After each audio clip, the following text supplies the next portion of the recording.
హైదరాబాద్ లో largest cred and non stop property show ఈ నెల 9, 10, 11 తేదీల్లో కొంపల్లిలో. నమస్తే, నేను Keshav. Welcome to Suman TV.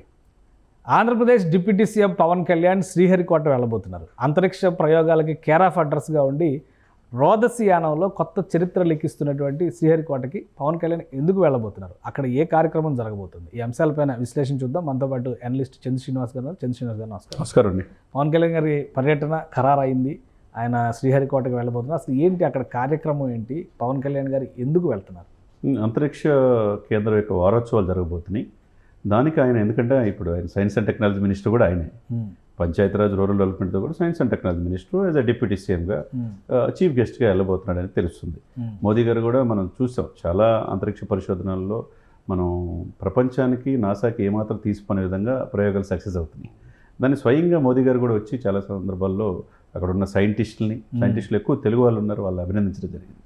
కాబట్టి అంతరిక్ష పరిశోధన కేంద్రం వారోత్సవంలో భాగంగా అక్కడున్న యంగ్ సైంటిస్టులకి ఒక ఇన్స్పిరేషన్గా ఉంటుందన్న ఉద్దేశంతో ఈయన చీఫ్ గెస్ట్గా పిలవటం, ఒక మంత్రిగా మన రాష్ట్ర పరిధిలో ఉంది కాబట్టి ఆయన ఆహ్వానించడం మంచి పరిణామంగా మనం భావించాలి.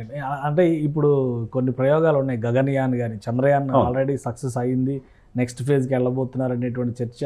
అలానే ఆదిత్యయాన్ అని చెప్పని మనం చూసాం. సూర్యుడికి సంబంధించి ప్రయోగాలు. ఇప్పుడు గగనయాన్ పేరుతో వెళ్ళబోతున్నారు, నెక్స్ట్ మనిషిని పంపిస్తామంటున్నారు చంద్రయాన్కి. సో వీటన్నిటి నేపథ్యంలో పవన్ కళ్యాణ్ వెళ్ళడం అనేది పూర్తిగా ఇండిపెండెంట్ అథారిటీ, అది సెంట్రల్ గవర్నమెంట్ ఆధ్వర్యంలో పనిచేసేటువంటి సంస్థ.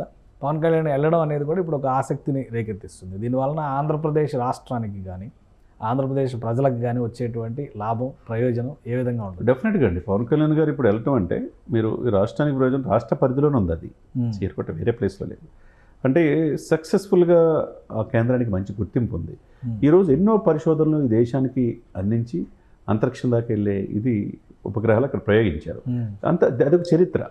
ఇప్పుడు ఆ రోజు నుంచి ఇప్పుడు 1972 నుంచి మనం చూసుకుంటూ ఉంటే షార్ ఏ విధంగా ఎదిగింది, ఏ విధంగా సక్సెస్, దాంట్లో అబ్దుల్ కలాం గారు లాంటి వాళ్ళు కూడా పరిశోధన చేస్తున్నారు.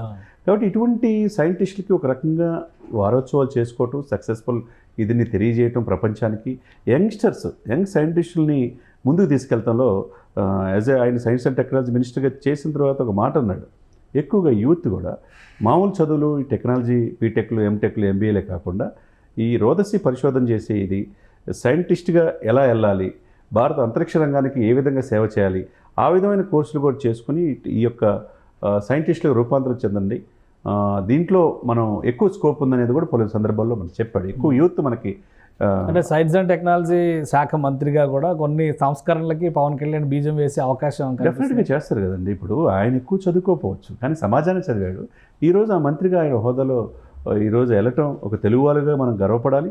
అదేవిధంగా మోదీ గారు కూడా చాలా సందర్భాల్లో వాళ్ళని అప్రిషియేట్ చేయడానికి అక్కడికి వస్తారు. ఇస్రో చైర్మన్ని, షార్ డైరెక్టర్ని, వాళ్ళందరినీ కూడా. దాంట్లో ఎక్కువ మంది మహిళలు కూడా మన తెలుగు వాళ్ళు ఉన్నారు, మిగతా రాష్ట్రాలలో ఉన్నారు.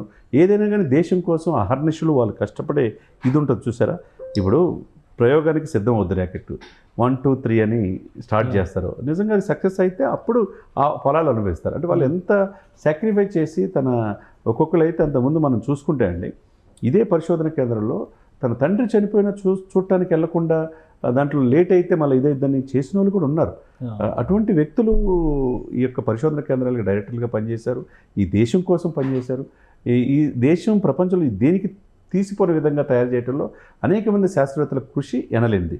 దాంట్లో యాదృచ్ఛికం కావచ్చు, ఇది కావచ్చు, ఒక సెలబ్రిటీ కాకుండా ఒక సినిమా నటుడిగా ప్రపంచం దృష్టి ఆకర్షించిన పవన్ కళ్యాణ్ గారు యాజ్ ఎ డిప్యూటీ సీఎంగా సైన్స్ అండ్ టెక్నాలజీ మినిస్టర్గా ఈ వారోత్సవాలకు రేపు 13 నుంచి జరగబోతున్న ఆ వారోత్సవాలకు చీఫ్ గెస్ట్గా హాజరవడం అనేది అందరూ కూడా గర్వపడాల్సిన అంశంగా మనం భావించాలి. థ్యాంక్ యూ శ్రీనివాస్ గారు. ఇది పవన్ కళ్యాణ్ ఉప ముఖ్యమంత్రిగానే కాకుండా సైన్స్ అండ్ టెక్నాలజీ బాధ్యతలు చూస్తున్నటువంటి ఆ శాఖ మంత్రిగా ఆయన ఇస్రోలో జరిగేటువంటి కార్యక్రమానికి ముఖ్య అతిథిగా హాజరవుతున్నారు.